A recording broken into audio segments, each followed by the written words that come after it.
Hello dear friends, welcome to Pharmagrid. In the last class, we have discussed about the general pharmacology and we have completed absorption, which is one of the pharmacokinetic parameter. So in this session, we will discuss about the distribution, which is the next pharmacokinetic parameter. So in the absorption, we have learned that absorption is the movement of drug from the site of administration into the blood or plasma. Okay, so now the drug is in the plasma or the blood. So the drug has to be distributed into its site of action. Then only it can show its mechanism of action. Okay, this is known as the distribution of drugs. Okay, so after entry into the systemic circulation, either by the intravascular injection or by absorption from any of the various extravascular sites, the drug is subjected to a number of processes called as disposition processes. Disposition is defined as the processes that tend to lower the plasma concentration of the drug. Two major drug disposition processes are distribution and elimination.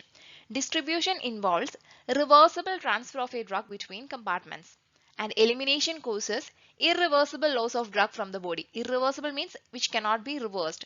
And elimination is further divided into two processes, that is biotransformation, which is nothing but the metabolism of the drug, and excretion. Okay, as stated in the previous slide, distribution is defined as the reversible transfer of a drug between one compartment and another. Since the process is carried out by the circulation of blood, one of the compartment is always the blood or the plasma and the other represents extravascular fluids and other body tissues.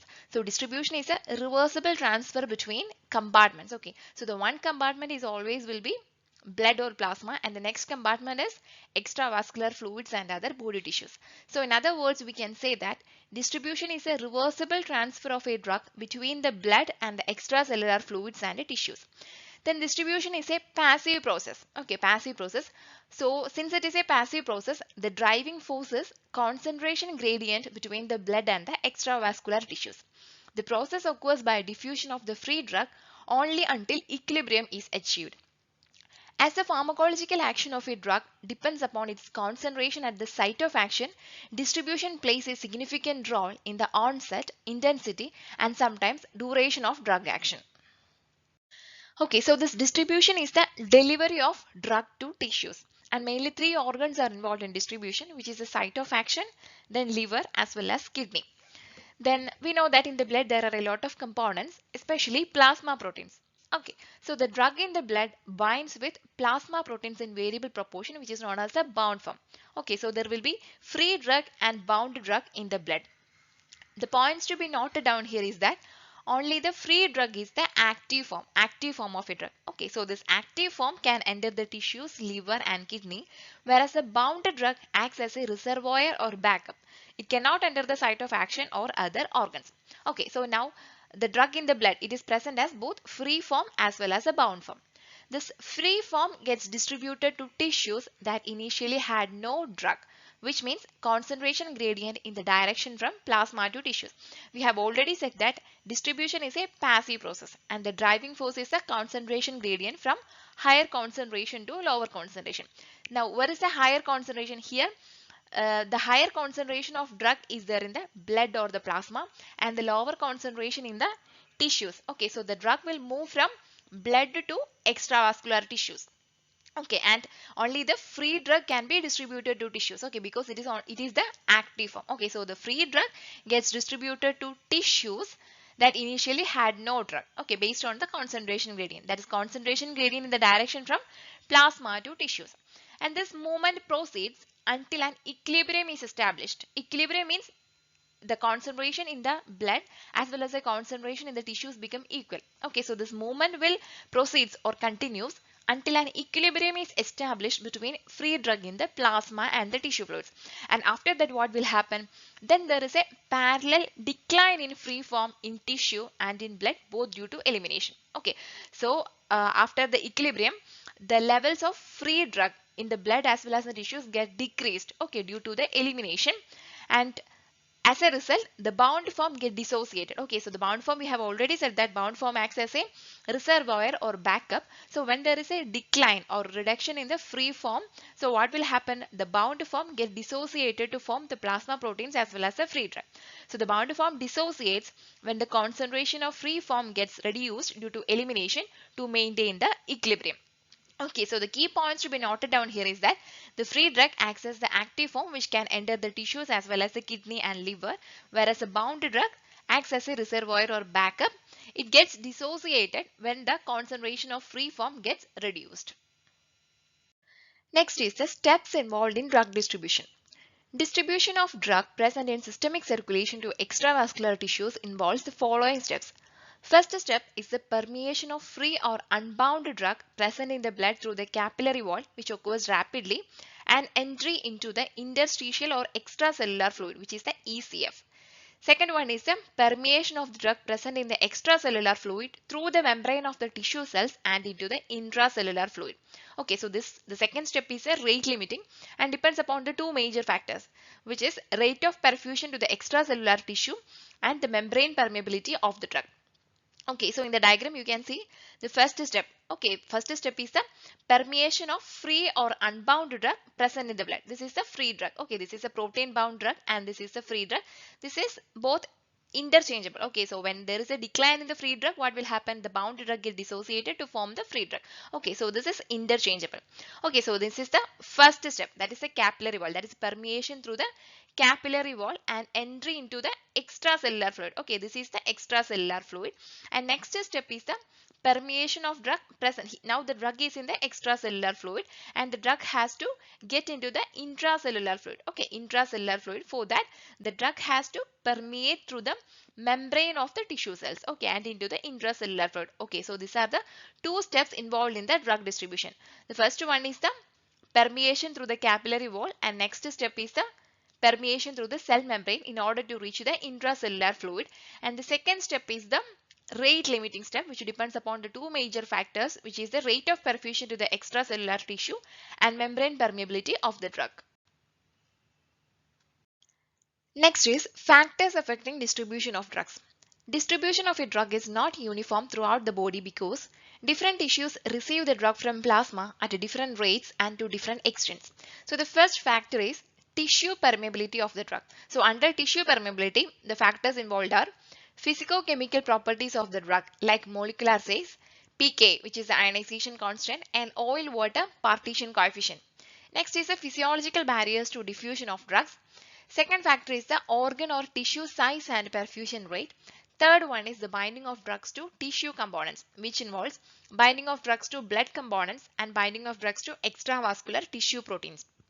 Next factor is miscellaneous factors, which involves the age, pregnancy, obesity, diet, disease states as well as drug interactions.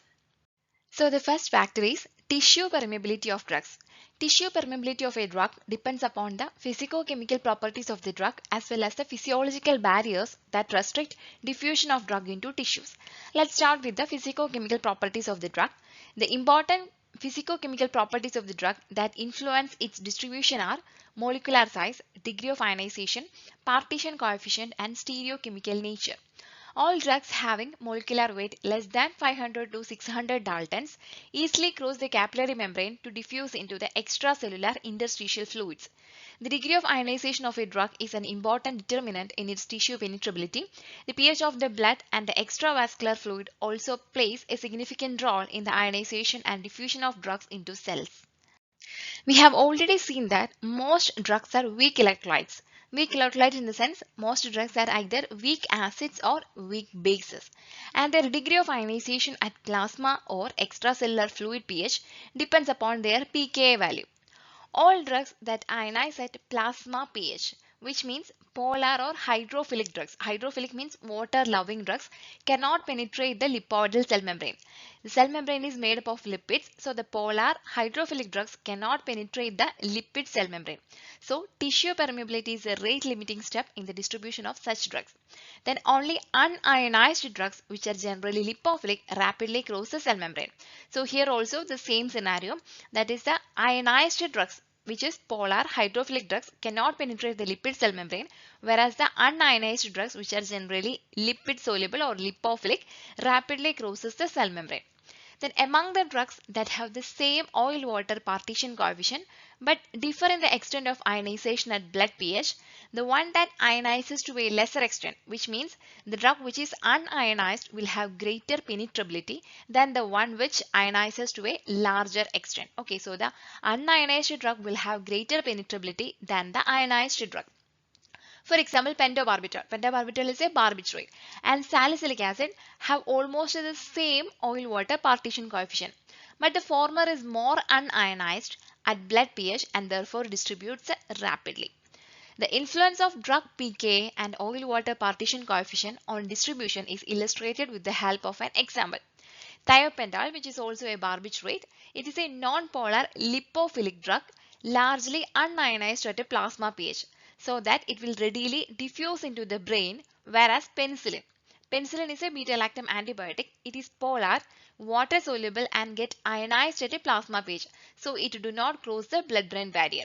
Okay, so the concept is clear. Okay, only the unionized drugs will penetrate into the tissues, whereas the ionized drugs cannot penetrate into the lipid cell membrane. Next factor is the physiological barriers to distribution of drugs. A membrane or a barrier with special structural features can be a permeability restriction to distribution of drugs to some tissues. Some of the important simple and specialized physiological barriers are simple capillary endothelial barrier, simple cell membrane barrier, blood-brain barrier, blood cerebrospinal fluid barrier, blood placental barrier, and blood testis barrier. The simple capillary endothelial barrier is a membrane of capillaries that supply blood to most tissues. All drugs, ionized or unionized, with a molecular size less than 600 Daltons diffuse through the capillary endothelium and into the interstitial fluid. Only drugs bound to the blood components are restricted because of the large molecular size of the complex. Next is the simple cell membrane barrier. Once a drug diffuses from the capillary wall into the extracellular fluid, its further entry into the cells of most tissues is limited by its permeability through the membrane that lines such cells. Such a simple cell membrane is similar to the lipoidal barrier in the GI absorption of drugs. So in the diagram we can see the capillary wall as well as the cell membrane.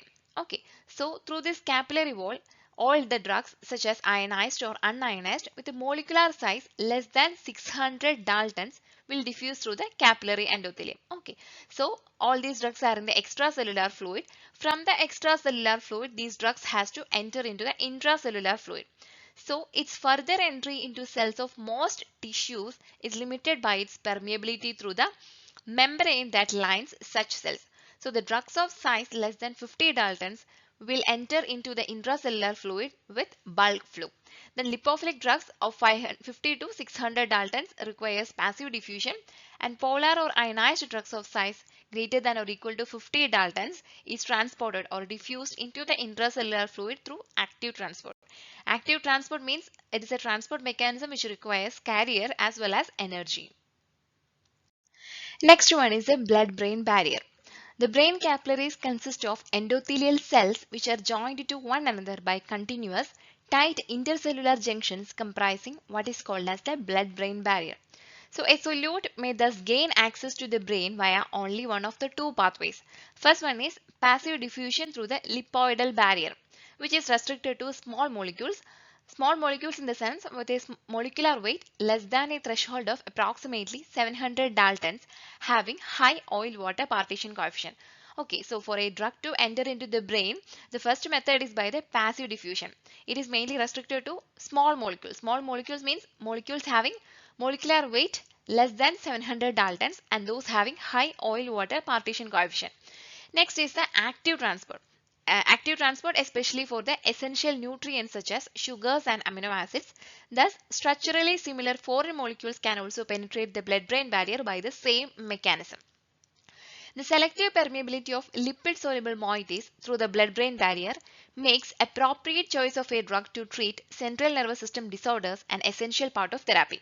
For example, Parkinsonism. We know that Parkinsonism is a disorder due to degeneration of dopaminergic neurons in the substantia nigra. Okay, it is a disease characterized by depletion of dopamine in the brain, cannot be treated by administration of dopamine because dopamine itself cannot cross the blood-brain barrier. Okay, so hence levodopa, which can penetrate the central nervous system where it is metabolized to dopamine, is used in its treatment. Blood cerebrospinal fluid barrier. The cerebrospinal fluid is formed mainly by the choroid plexus of the lateral, third and fourth ventricles and is similar in composition to the extracellular fluid of the brain. The capillary endothelium that lines the choroid plexus have open junctions or gaps, and drugs can flow freely into the extracellular space between the capillary wall and the choroidal cells. However, the choroidal cells are joined to each other by tight junctions, forming the blood cerebrospinal fluid barrier, which has permeability characteristics similar to that of the blood-brain barrier. Next one is the blood placental barrier. The maternal and the fetal blood vessels are separated by a number of tissue layers made of fetal trophoblast, basement membrane, and the endothelium, which together constitute the placental barrier. The human placental barrier has a mean thickness of 25 microns in the early pregnancy that reduces to 2 microns at full term, which however does not reduce its effectiveness. Many drugs having molecular weight less than 1000 Daltons and moderate to high lipid solubility. For example, ethanol, sulfonamides, barbiturates, gaseous anesthetics, steroids, narcotic analgesics, anticonvulsants and some antibiotics cross the barrier by simple diffusion quite rapidly. Coming to the miscellaneous factors, the first one is age. The differences in distribution pattern of a drug in different age groups are mainly due to differences in their total body water. Then fat content, skeletal muscles, organ composition. That is, the blood-brain barrier is poorly developed in infants. Then the myelin content is low and cerebral blood flow is high, hence greater penetration of drugs in the brain. Then plasma protein content. Low albumin content in both infants and in elderly. So all these age-related factors can affect the distribution of drugs. Next is the pregnancy. During pregnancy, the growth of uterus, placenta and fetus increases the volume available for distribution of drugs. The fetus represents a separate compartment in which a drug can distribute. The plasma and the extracellular fluid volume also increase, but there is a fall in the albumin content. Okay, so all these factors related to pregnancy can affect the distribution of drugs. Next is the obesity. In obese persons, there will be high adipose tissue content. Okay, so this high adipose tissue content can take up a large fraction of lipophilic drugs despite the fact that perfusion through it is low.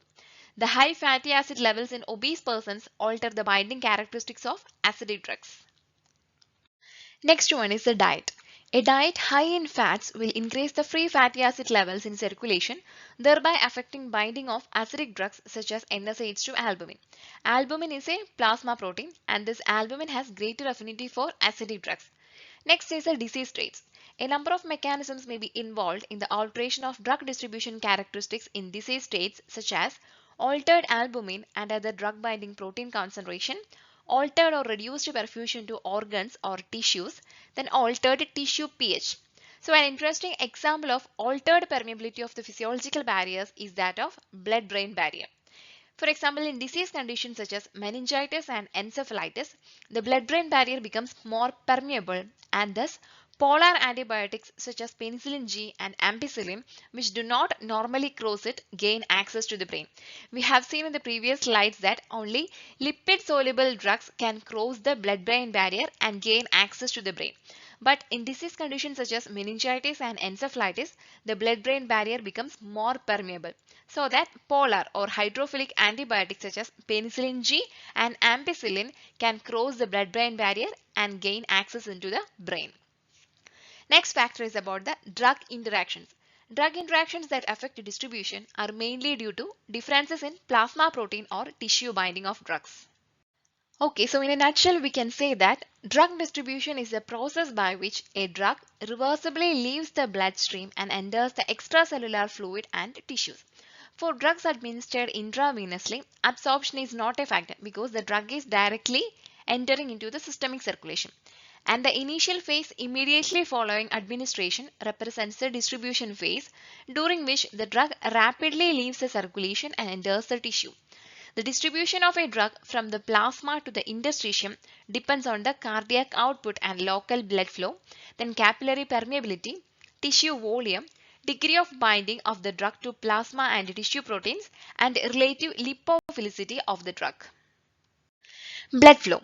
The rate of blood flow to the tissue capillaries varies widely. For example, blood flow to vessel-rich organs such as brain, liver and kidney is greater than that to the skeletal muscles. The adipose tissue, skin and viscera have still lower rates of blood flow. So this variation in blood flow partially explains the short duration of hypnosis produced by an IV bolus of propofol. Propofol is an anesthetic agent. High blood flow together with high lipophilicity of propofol permits rapid distribution into the CNS and produces anesthesia.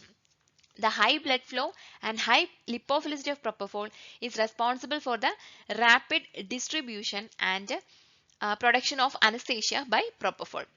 A subsequent slower distribution to skeletal muscle and adipose tissue lowers the plasma concentration so that the drug in the sense is propofol diffuses out of the central nervous system down the concentration gradient and the consciousness is regained. Next is about the capillary permeability.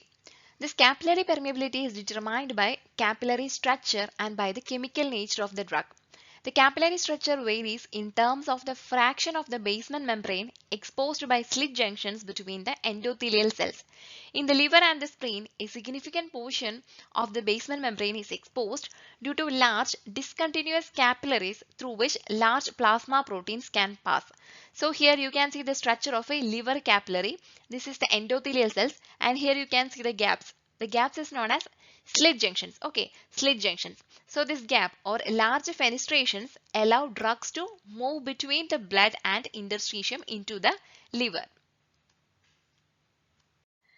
So in the previous slide we have seen the structure of a liver capillary and here we will discuss about the brain capillaries. In the brain, the capillary structure is continuous and there are no slit junctions, which means there is no gaps. As we have seen in the liver capillaries, we have seen certain slit junctions or gaps, but in brain there are no such gaps or there are no slit junctions.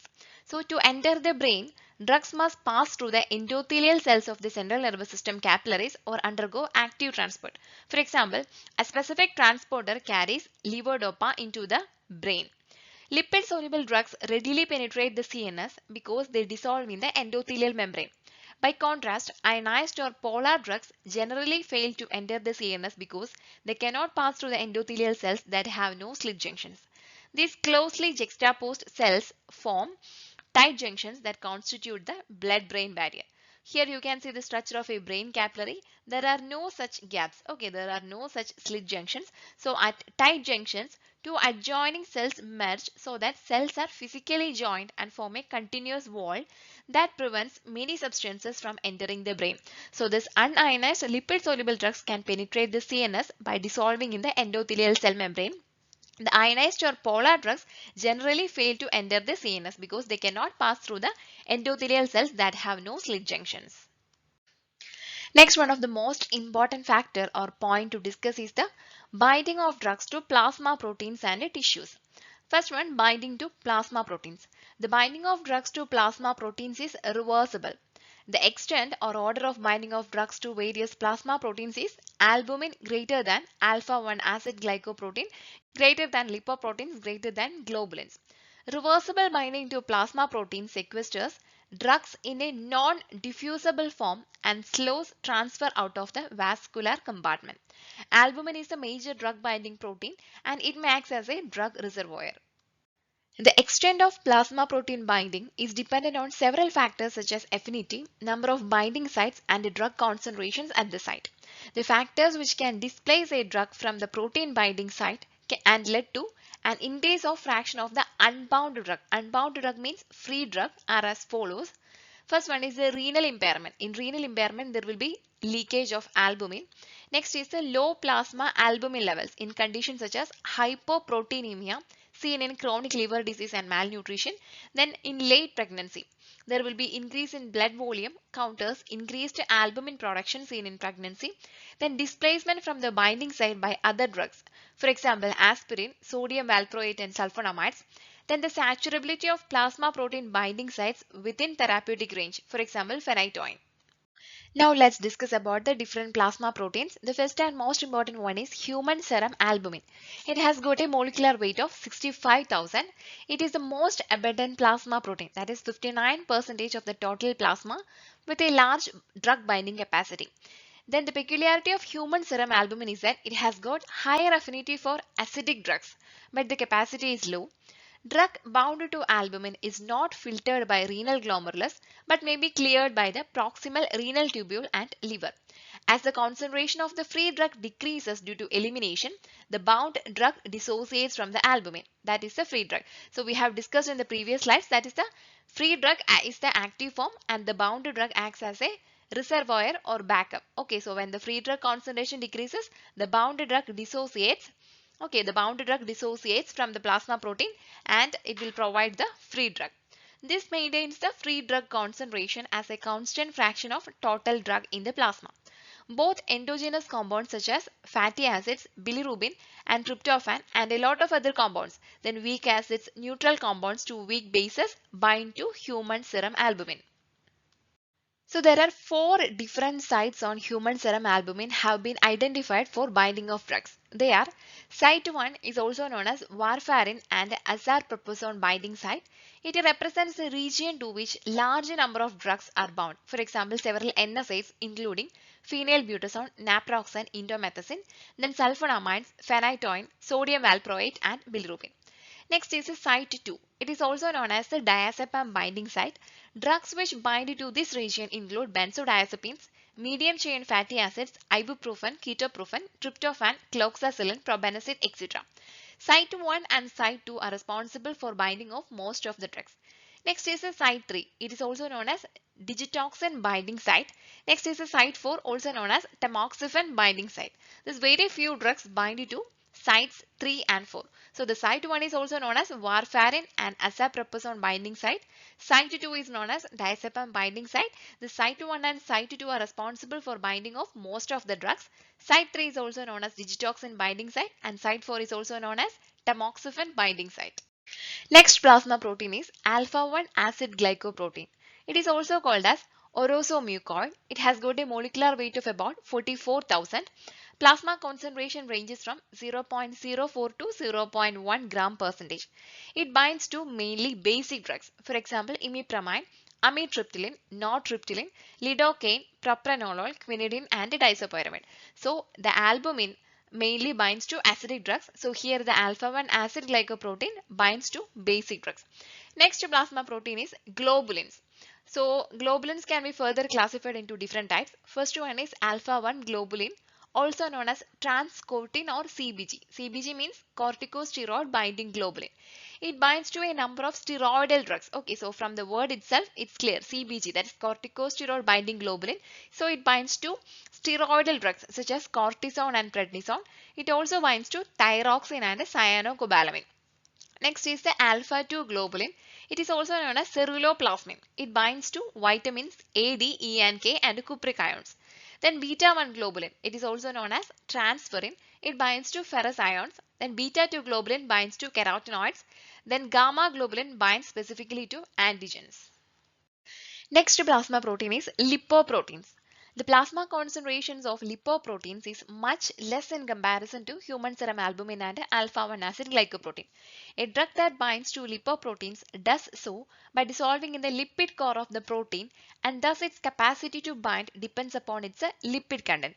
The molecular weight of lipoproteins varies from 2 lakhs to 34 lakhs.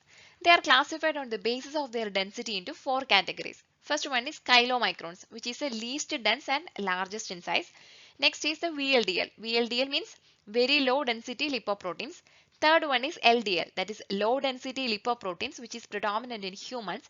And the last one is high density lipoproteins, that is HDL, which is the most dense and smallest in size. So the binding of drugs to lipoproteins is non-competitive, means there are no specific or non-specific binding sites and binding is not dependent on drug concentration. Basic lipophilic drugs have relatively more affinity towards lipoproteins.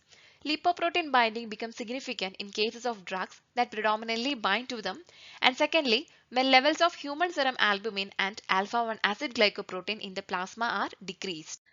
Next is the binding to tissue proteins. We have discussed about the binding of drugs to plasma proteins. Now about the tissue proteins. Many drugs accumulate in tissues, leading to higher concentrations in tissues than in interstitial fluid and blood. Drugs may accumulate because of binding to lipids, proteins or nucleic acids. Drugs may also undergo active transport into tissues. So the tissue reservoirs may serve as a major source of the drug and prolong its actions or cause local drug toxicity. For example, acrolein. Acrolein is a metabolite of cyclophosphamide. Cyclophosphamide is an anti-cancer drug. Okay, so a metabolite of cyclophosphamide is acrolein. It can cause hemorrhagic cystitis because it accumulates in the bladder. So this is an example for binding of drugs to tissue proteins. Next is the lipophilicity. Okay, so this is the same thing what we have discussed before. The chemical nature of a drug strongly influences its ability to cross cell membranes. We know that the cell membrane is made up of lipids. So the lipophilic drugs readily move across most biologic membranes.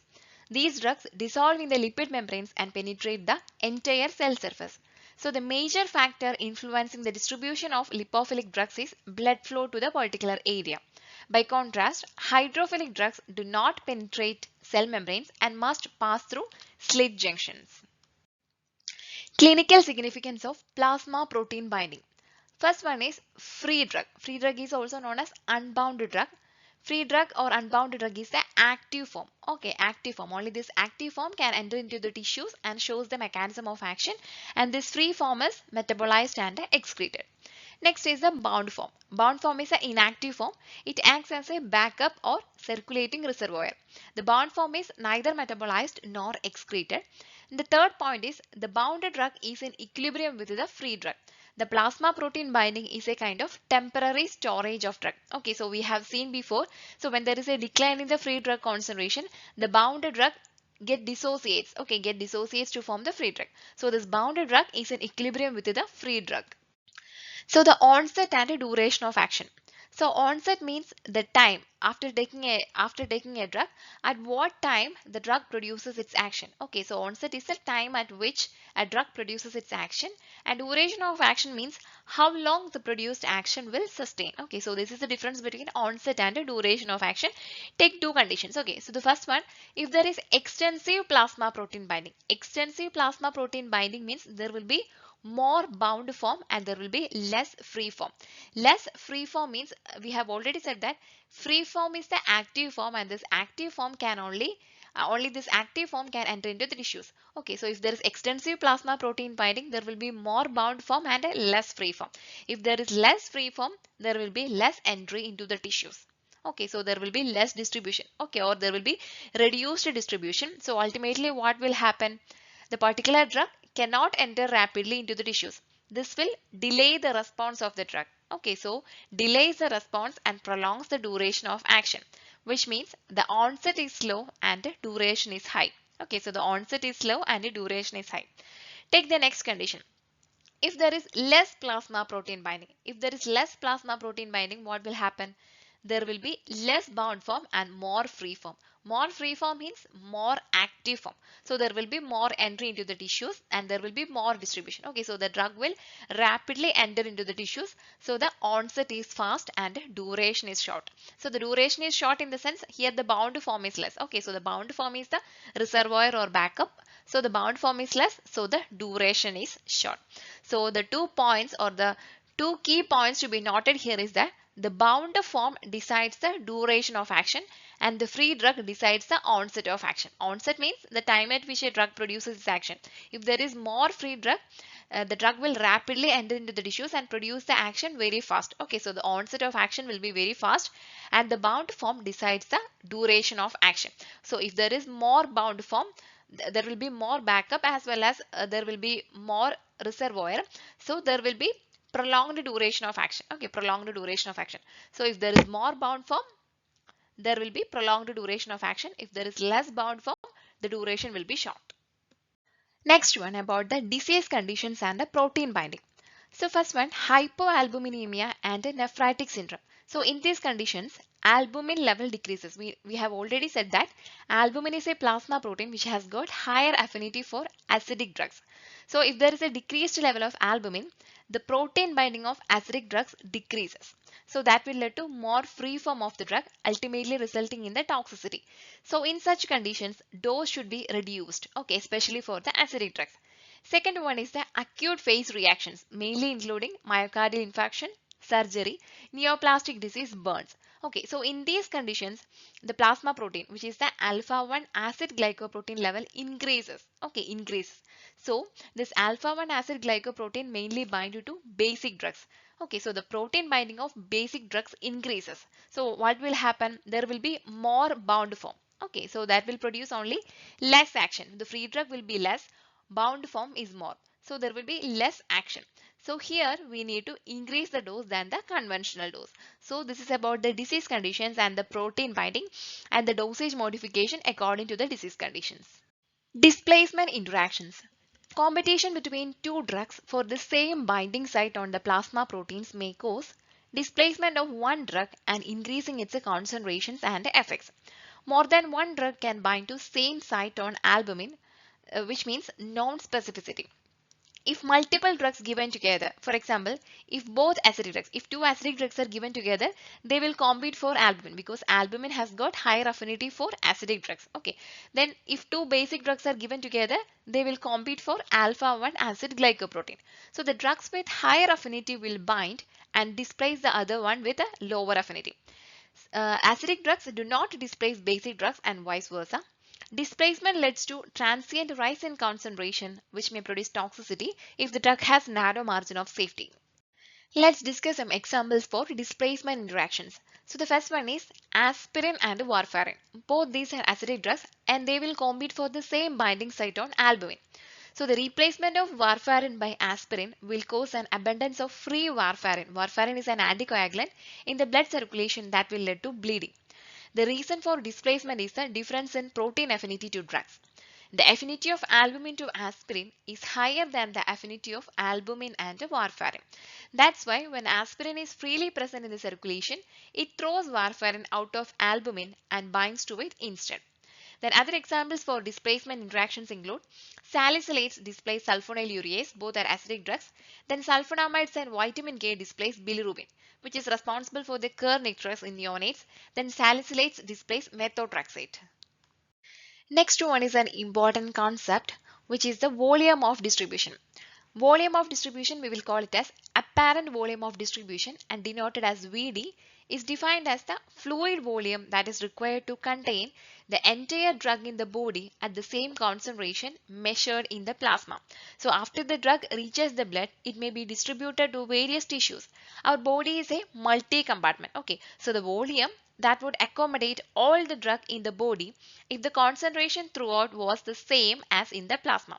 So presuming that the body behaves as a single homogeneous compartment with volume V into which drug gets uniformly distributed, VD or volume of distribution is equal to amount of drug in the body divided by plasma drug concentration. Okay, so it is calculated by dividing the dose that ultimately gets into the circulation by the plasma concentration at the time 0, that is C0. Okay, or VD is equal to dose administered intravenously divided by plasma concentration of the bound form. Okay, so the bound form is there in the plasma whereas the free form in the tissues. So ultimately VD is equal to dose administered intravenously divided by plasma concentration of the bound form.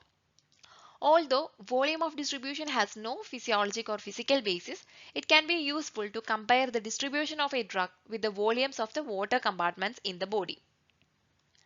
So the equation for volume of distribution is dose administered divided by initial plasma drug concentration. That is initial plasma drug concentration of the bound form.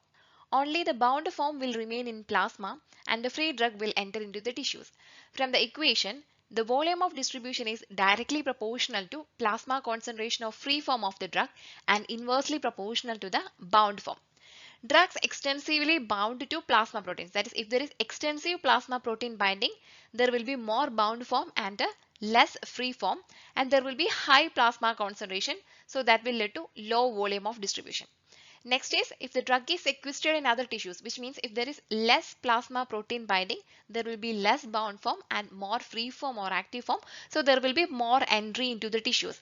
There will be low plasma concentration and high volume of distribution. Okay, so in a nutshell, we can say that if there is high plasma protein binding, there will be low volume of distribution, and if there is less plasma protein binding, there will be high volume of distribution. And in case of poisoning, drugs with a large volume of distribution are not easily removed by hemodialysis. This hemodialysis is useful for low volume of distribution of drugs. In such cases, the drugs will be in the plasma, so it can be easily removed by hemodialysis. Distribution into water compartments in the body. Once a drug enters the body, it has the potential to distribute into any one of the three functionally distinct compartments of body water or to become sequestered in a cellular site. The first compartment is the plasma or blood compartment.